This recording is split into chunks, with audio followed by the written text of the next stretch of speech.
Hello दोस्तों, स्वागत है आप सभी का आपके अपने YouTube channel study non stop पर। तो कैसे हैं आप सभी लोग? उम्मीद करता हूं आप सभी अच्छे होंगे। तो दोस्तों, आज की क्लास में हम लोग इंग्लिश का प्रैक्टिस सेट करेंगे। और ये जो प्रैक्टिस सेट मैंने लिया है ये ई विद्या प्रकाशन की बुक है। Allahabad high court group C या ग्रुप डी एग्ज़ाम के लिए इसमें प्रैक्टिस सेट्स दिए गए हैं। तो इसी का जो है हम लोग प्रैक्टिस सेट करेंगे। और इसमें जो है 25 क्वेश्चंस मैं आपको कराऊंगा। और ये क्लास आपके लिए काफ़ी हेल्पफुल होगी आपके आने वाले Allahabad high court group C या ग्रुप डी एग्ज़ाम के लिए, या इसके अलावा भी किसी अन्य परीक्षा के लिए जहाँ पे इंग्लिश से क्वेश्चंस पूछे जाते हैं। तो दोस्तों, वीडियो को लास्ट तक देखिएगा। अगर आपको वीडियो अच्छा लगे तो लाइक और शेयर जरूर करिएगा। तो आइए शुरुआत करते हैं। सबसे पहले आपको दिया गया है give the proper pronoun in the following sentence. दिया गया है you and dash must work hard. तो यहाँ पे बताइए डैश की जगह कौन सा प्रोनाउन फिल किया जाएगा, मी, माई, हिम या आई। तो दोस्तों, यू एंड डैश ये जो है सब्जेक्ट है, मस्ट जो है हेल्पिंग वर्ब हो जाएगी, और वर्क ये जो है मेन वर्ब। ठीक है, तो यहाँ पे यू एंड डैश यहाँ पे जो भी आएगा वो क्या है, सब्जेक्ट है। यू एंड डैश क्या है, सब्जेक्ट है। और सब्जेक्ट है तो सब्जेक्टिव केस में होना चाहिए। मी की बात करते हैं तो ये ऑब्जेक्टिव केस प्रोनाउन है। ये प्रोनाउन जो है ऑब्जेक्टिव केस का प्रोनाउन है, तो ये तो यहाँ पे नहीं हो सकता। माई ये जो है पजेसिव एडजेक्टिव हो जाएगा, तो ये भी नहीं होगा। और फिर है हिम, ये भी ऑब्जेक्टिव केस हो जाएगा, तो ये भी नहीं होगा। आई जो है यहाँ पे सब्जेक्टिव केस में है, तो यही जो है इसका राइट आंसर होगा। You and I must work together, तुम्हें और मुझे साथ में काम करना चाहिए। ठीक है, तो यहाँ पे ऑप्शन डी राइट आंसर हो जाएगा। फिर दोस्तों नेक्स्ट क्वेश्चन लेते हैं। अगला है which is the adjective in the given sentence. Sentence आपको दिया है, इसमें बताना है एडजेक्टिव कौन सा वर्ड है। The tall girl met a boy. तो दोस्तों यहाँ पे क्या हो जाएगा, एडजेक्टिव क्या होते हैं, जो नाउन या प्रोनाउन की विशेषता बतलाते हैं, यानी नाउन या प्रोनाउन को जस्टिफाई करते हैं, उनको एडजेक्टिव कहते हैं। तो यहाँ पे जो है द टॉल गर्ल, गर्ल जो है नाउन है, अब इसकी विशेषता बतला रहा है टॉल। ठीक है, तो टॉल हो जाएगा एडजेक्टिव,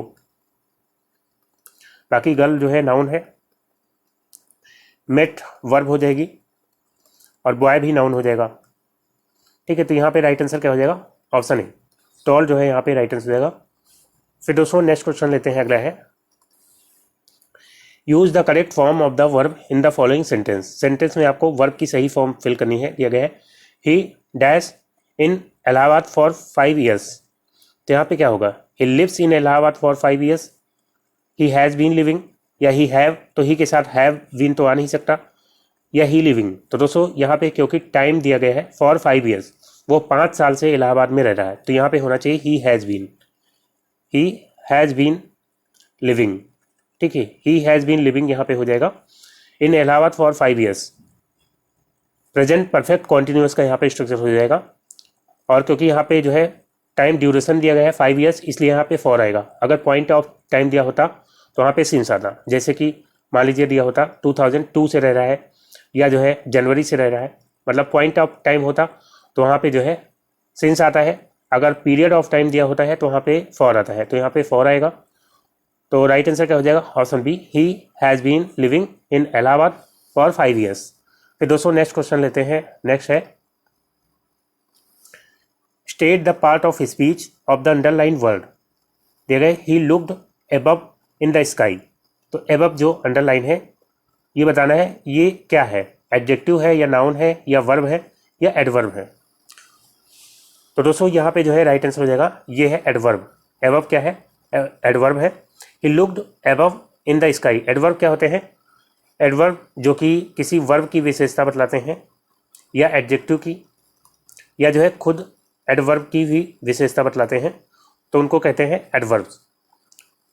ठीक है, एडजेक्टिव जो है ये नाउन या प्रोनाउन की विशेषता बतलाते हैं, नाउन या प्रोनाउन की विशेषता बतलाते हैं, लेकिन एडवर्ब जो है किसी वर्ब या एडजेक्टिव या एडवर्ब को जस्टिफाई करते हैं। ठीक है, तो यहाँ पे जो है ही लुक्ड, उसने देखा, एबव इन द स्काई, तो उसने देखा, इसको जस्टिफाई कर रहा है कौन, एबव, ऊपर की ओर, इन द स्काई, आसमान में। तो एबव जो है क्या हो जाएगा, एडवर्ब हो जाएगा। ऑप्शन डी यहाँ पे राइट आंसर हो जाएगा। फिर दोस्तों नेक्स्ट क्वेश्चन लेते हैं। अगला है fill in the blank with correct preposition. दिया गया है ही डील्स डैश राइस। यहाँ पे डैश की जगह क्या होगा, इन, विथ या एट या ऑन। तो दोस्तों डील्स के साथ जो है प्रीपोजिशन का प्रयोग किया जाता है। एक तो विथ का भी प्रयोग किया जाता है, एक इन का। विथ का प्रयोग किया जाता है बिहेवियर के अर्थ में, बिहेवियर के अर्थ में, और इन का प्रयोग किया जाता है बिजनेस के अर्थ में। इन का प्रयोग किया जाता है बिजनेस के अर्थ में, ठीक है। तो यहाँ पे जो है ही डील्स इन राइस हो जाएगा, क्योंकि यहाँ पे वो राइस का बिजनेस करता है। ही डील्स इन राइस, वो राइस में डील करता है, ठीक है। तो इन का प्रयोग होगा। और विथ का प्रयोग किया जाता है बिहेवियर के अर्थ में, जैसे कि कहा जा सकता है he deals with people in polite manner, in A polite manner, ठीक है। वो लोगों के साथ विनम्रता पूर्वक व्यवहार करता है, ठीक है। तो ही डील्स, अब यहाँ पे डील्स के लिए विथ आएगा। He deals with people in A polite manner. और बिजनेस के सेंस में जो है इनका प्रयोग होगा, तो यहाँ पे ऑप्शन ए राइट हो जाएगा, ही डील्स इन राइस। फिर दोस्तों नेक्स्ट क्वेश्चन लेते हैं, अगला है fill in the blanks with the most appropriate word. दिया गया है Ritu is dash most active girl in dash family. तो यहाँ पे दोनों खाली स्थान में क्या होगा? रितु इज, अब यहाँ पे मोस्ट है जो कि सुपरलेटिव डिग्री है, तो इसके पहले सुपरलेटिव डिग्री के पहले द आता है हमेशा। Ritu is the most active girl. अब इन यहाँ पे क्या होगा?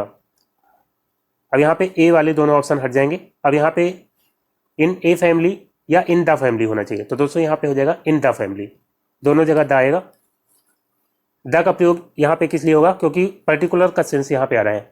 रितु जो है अपनी फैमिली में वो सबसे ज़्यादा एक्टिव लड़की होगी, ठीक है। तो Ritu is the most active girl in the family, यहाँ पे द आ जाएगा।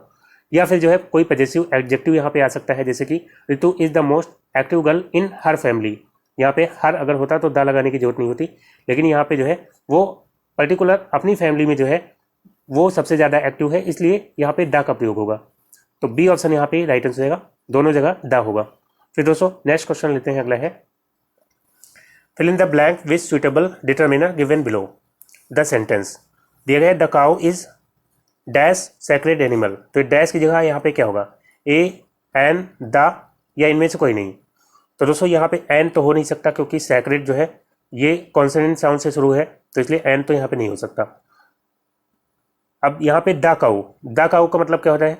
द काउ मतलब पूरी गाय की प्रजाति, ठीक है। सभी गायों के लिए यहाँ पे प्रयोग किया गया है द काउ इज। अब यहाँ पे जो है हो जाएगा a, the cow is a sacred animal.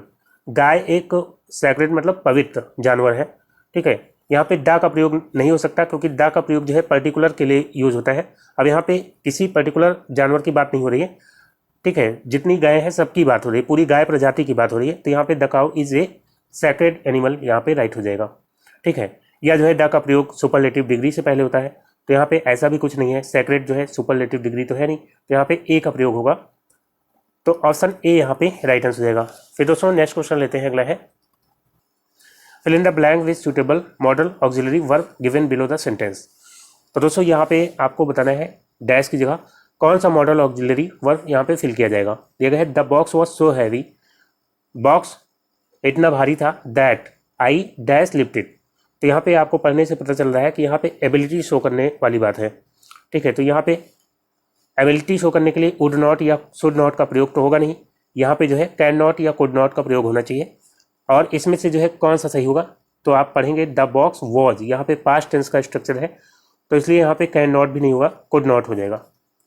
The box was so heavy, box इतना भारी था, that I could not lift it, कि मैं इसे नहीं उठा सका, ठीक है। तो ऑप्शन सी यहाँ पे कुड नॉट बिल्कुल राइट आंसर हो जाएगा। फिर दोस्तों अगला क्वेश्चन लेते हैं, नेक्स्ट है choose the correct sentence. Correct sentence आपको बताना है। दिया गया है of water take this glass. तो ये पढ़ने से ही आपको पता चल रहा है ये सेंटेंस जो है सही नहीं है, सीक्वेंस सेंटेंस का सही नहीं है।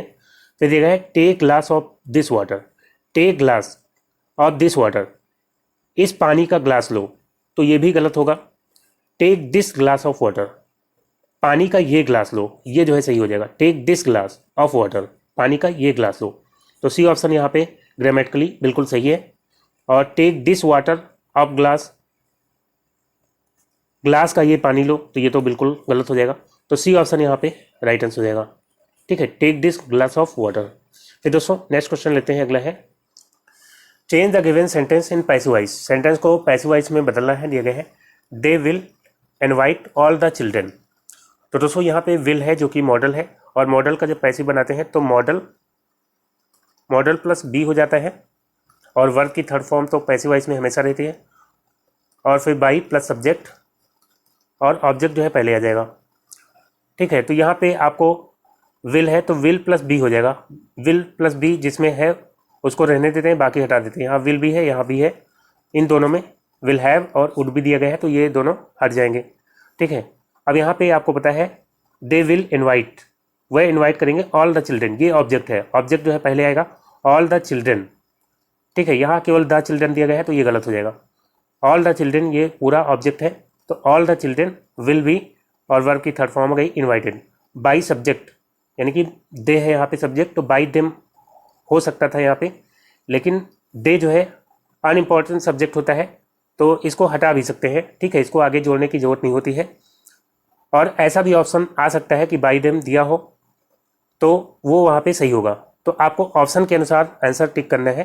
ठीक है, या तो इस तरह से ऑप्शन देगा बिना बाई देम के, या फिर बाई देम के साथ। ठीक है, दोनों साथ में नहीं देगा, तो यहाँ पे ऑप्शन ए बिल्कुल राइट हो जाएगा, all the children will be invited. फिर दोस्तों नेक्स्ट क्वेश्चन लेते हैं, अगला है change the sentence into indirect speech, sentence को इनडायरेक्ट में बदलना है, दिए गए he said to me I am going to my house, उसने मुझसे कहा मैं अपने घर जा रहा हूँ। तो दोस्तों यहाँ पे जो है ही सेड टू मी, क्योंकि रिपोर्टिंग वर्ब जो है ये पास्ट टेंस में है, तो यहाँ पे जो है इनडायरेक्ट बनाते समय इसका टेंस चेंज हो जाएगा। I am going to my house present continuous है, तो ये हो जाएगा पास्ट कॉन्टिन्यूअस में, पास्ट कॉन्टिन्यूअस में। ठीक है, तो ही सेड टू का बन जाएगा ही टोल्ड, और मी आ जाएगा उसके बाद, फिर दैट लगेगा। अब यहाँ पे आई ये फर्स्ट पर्सन प्रोनाउन होता है, किसके अनुसार चेंज होता है, सब्जेक्ट के अनुसार। सब्जेक्ट कौन है, ही, तो ही के अनुसार चेंज होना चाहिए। यहाँ पे आई दिया गया है तो आई नहीं होगा, यहाँ पे ही होना चाहिए था। ठीक है, तो he told me that he was going to, अब यहाँ पे माई दिया गया है, माई भी फर्स्ट पर्सन प्रोनाउन है, ये भी सब्जेक्ट के अनुसार चेंज होगा, तो माई का हो जाएगा हिज। ठीक है, तो यहाँ पे माई है, ये गलत हो जाएगा। He told me that he had been यहाँ पे दिया गया है, तो डी ऑप्शन यहाँ पे राइट आंसर जाएगा। He told me that he was going to his house. ठीक है, तो यहाँ पे डी ऑप्शन बिल्कुल राइट आंसर जाएगा। फिर दोस्तों नेक्स्ट क्वेश्चन लेते हैं, अगला है choose the most appropriate answer, दिया गया है you are probably sleepy because you dash, यहाँ पे क्या होना चाहिए, यू आर प्रोबेबली स्लीपी यानी कि शायद तुम्हें नींद आ रही है, बिकॉज यू क्योंकि तुम, यहाँ पे क्या होगा, you are yawning a lot यानी कि तुम बहुत अंगड़ाई ले रहे हो, या went out for a lunch, या जो है लंच के लिए बाहर गए हो, तो इससे तो कोई सेंस बनेगा नहीं। लंच के लिए बाहर गए हो, उसका नींद से क्या संबंध। You ate too much chocolates, आपने चॉकलेट बहुत खा ली है, तो इससे भी कोई सेंस बनेगा नहीं। वॉच्ड ए मूवी, तुमने एक मूवी देखा है, तो इससे भी कोई सेंस नहीं बनेगा। यू आर प्रोबेबली स्लीपी यानी कि आपको नींद आ रही है बहुत, क्योंकि आप जो है बहुत अंगड़ाई ले रहे हैं, या यॉनिंग मतलब जम्हाई लेना, आप बहुत जम्हाई ले रहे हैं। ठीक है, तो यहाँ पे ऑप्शन ए राइट आंसर रहेगा, you are yawning a lot. फिर दोस्तों नेक्स्ट क्वेश्चन लेते हैं, अगला है point out figure of speech in the following sentence, sentence में आपको फिगर ऑफ स्पीच बताना है कौन सा होगा।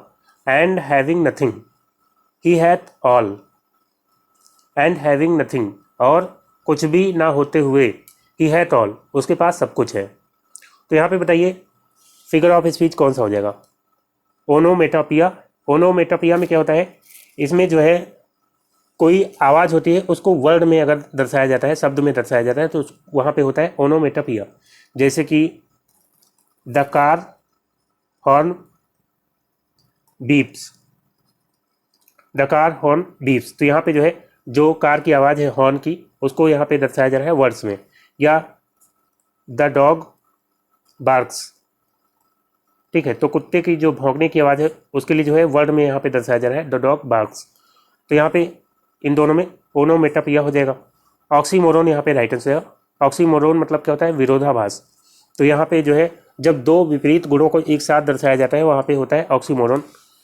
तो यहाँ पे आप देखेंगे एंड हैविंग नथिंग, और कुछ ना होते हुए, ही हैथ ऑल, उसके पास सब कुछ है। ठीक है, तो यहाँ पे ऑप्शन बी राइट आंसर है। सिमिली जो है इसको उपमा कहते हैं हिंदी में, तो इसमें जो है कंपेयर किया जाता है और इसमें एज या लाइक जैसे वर्ड आपको दिखाई देते हैं। और अपोस्ट्रोफी होता है संबोधन अलंकार, इसमें किसी निर्जीव वस्तु को या किसी मृत व्यक्ति को ऐसे संबोधित किया जाता है जैसे कि वो एक जीवित इंसान हो, तो वहाँ पे अपोस्ट्रोफी होता है। ठीक है, तो यहाँ पे ऑक्सीमोरन बिल्कुल राइट आंसर होगा। फिर दोस्तों नेक्स्ट क्वेश्चन लेते हैं, अगला है select the word which is similar in meaning to the given word. दिया गया है इंस्पेक्शन। इंस्पेक्शन मतलब क्या होता है? निरीक्षण। और इसी के जैसे मीनिंग वाला आपको वर्ड बताना है, कौन सा होगा? दिया गया है इंटरव्यू। इंटरव्यू मतलब साक्षात्कार होता है, तो ये तो यहाँ पे नहीं होगा। एक्सरसाइज मतलब क्या होता है? अभ्यास, अभ्यास या अभ्यास करना। और गेटअप मतलब उठना होता है।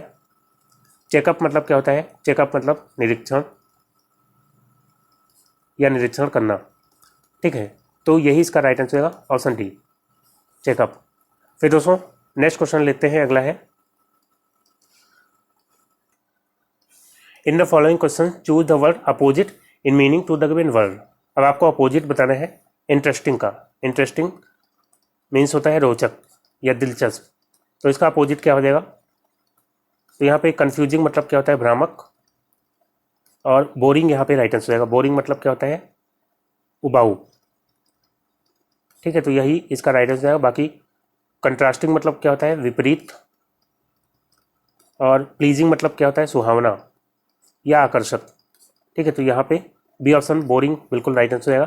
फिर दोस्तों नेक्स्ट क्वेश्चन है choose the correct form of the underline word which should be used in given sentence.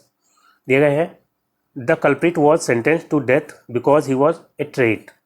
तो यहाँ पे ट्रेट जो कि अंडरलाइन है, और यहाँ पे ऑप्शन से इसकी जगह क्या फिल होगा, मतलब इसकी करेक्ट फॉर्म आपको फिल करनी है। दिया गया है the culprit was sentence to death. Culprit मतलब अपराधी, अपराधी को मौत की सज़ा दी गई because he was a trait. अब ट्रेट मतलब होता है गुण या प्रकृति, तो इससे तो कोई सेंस बनेगा ना। ठीक है, इससे कोई सेंस बनेगा नहीं, तो यहाँ पे होना चाहिए ट्रेटर। ठीक है, ट्रेटर मतलब क्या होता है? यहाँ पे ट्रेटर सब में दिया गया है लेकिन सबकी स्पेलिंग गलत है इन तीनों की। ट्रेटर यहाँ पे ऑप्शन बी हो जाएगा। ट्रेटर मतलब क्या होता है? गद्दार या देशद्रोही। ठीक है, तो यहाँ पे ऑप्शन बी राइट आंसर होगा। The culprit was sentence to death, यानी कि अपराधी को मौत की सज़ा दी गई because he was a traitor, क्योंकि वो एक गद्दार था या देशद्रोही था। ठीक है, तो यहाँ पे बी ऑप्शन इसका राइट आंसर हो जाएगा। फिर दोस्तों अगला क्वेश्चन लेते हैं, नेक्स्ट है select the incorrectly spelled word. गलत स्पेलिंग वाला वर्ड आपको बताना है। दिए गए हैं यहाँ पे एलुसिडेट। एलुसिडेट इसका मीनिंग क्या होता है? तो दोस्तों इसका मतलब होता है स्पष्ट करना, स्पष्ट करना या जो है व्याख्या करना, व्याख्या करना या समझाना। तो इसकी स्पेलिंग सही है। और यहाँ पे एग्जाजरेट, एग्जाजरेट की मीनिंग क्या होती है? इसका मतलब होता है अतिशयोक्ति करना। अतिशयोक्ति करना यानी किसी बात को बहुत बढ़ा चढ़ा करके कहना। और यहाँ पे दिया गया है एक्साइल। एक्साइल मतलब क्या होता है? निर्वासन, निर्वासन या देश निकाला। तो इसकी भी स्पेलिंग सही है। यहाँ पे ऑप्शन डी राइट आंसर होगा। इंस्टिगेट, इसकी सही स्पेलिंग होती है INST और यहाँ पे आई होता है, फिर GAT, इंस्टिगेट। इंस्टिगेट मतलब क्या होता है? भड़काना, भड़काना या उत्तेजित करना। ठीक है, तो यहाँ पे डी ऑप्शन बिल्कुल राइट आंसर है, इंस्टिगेट। फिर दोस्तों नेक्स्ट क्वेश्चन लेते हैं, अगला है choose the word with correct spelling to fill in the blank in the sentence given below. यहाँ पे आपको सही स्पेलिंग वाला जो वर्ड है वो फिल करना है। दिया गया है emperor Ashoka became dash after he had own the war against Kalinga. सम्राट अशोका बिकेम मतलब हो गए। अब यहाँ पे दिया है मैग्नानिमस। मैग्नानिमस मतलब होता है उदार। ठीक है, तो यहाँ पे कौन सा मैग्नानिमस सही है, किसकी स्पेलिंग सही है? तो दोस्तों यहाँ पे जो है इसका राइट आंसर पहला ही ऑप्शन हो जाएगा, मैग्नानिमस की ये सही स्पेलिंग है।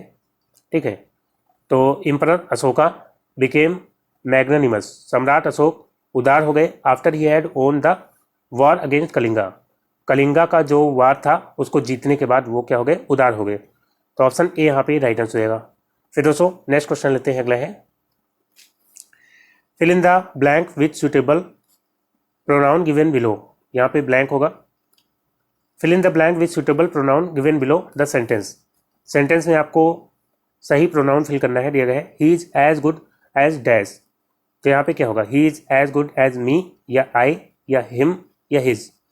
तो दोस्तों यहाँ पे होना चाहिए आई, क्योंकि एज यहाँ पे कंजंक्शन का कार्य कर रहा है। तो कंजंक्शन के बाद सब्जेक्टिव केस आता है, यहाँ पे आई आ जाएगा जो कि सब्जेक्टिव केस में है। मी यहाँ पे ऑब्जेक्टिव केस में है, नहीं होगा। हिम भी ऑब्जेक्टिव केस में है, और हिज जो है जो कि पॉजिटिव एडजेक्टिव है, तो ये तीनों नहीं होंगे, आई हो जाएगा। He is as good as I, वो उतना अच्छा है जितना कि मैं। ठीक है, तो यहाँ पे ऑप्शन बी राइट आंसर हो जाएगा।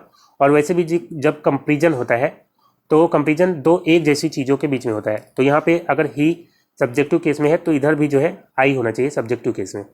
तो ऑप्शन यहाँ पे बी राइट आंसर हो जाएगा। फिर दोस्तों नेक्स्ट क्वेश्चन लेते हैं, अगला है fill in the blanks with most appropriate option. तो दोस्तों यहाँ पे बताइए क्या होगा। Wordsworth was one of dash English poets of the romantic age. तो दोस्तों यहाँ पे वन ऑफ के बाद आती है सुपरलेटिव डिग्री। ठीक है, वन ऑफ के बाद सुपरलेटिव डिग्री आएगी। यहाँ पे एक ग्रेटर नहीं होगा, द ग्रेटेस्ट हो जाएगा। ग्रेटेस्ट सुपरलेटिव डिग्री है और सुपरलेटिव डिग्री के पहले द का प्रयोग होता है, तो द ग्रेटेस्ट हो जाएगा। Wordsworth was one of the greatest English poets of the romantic as.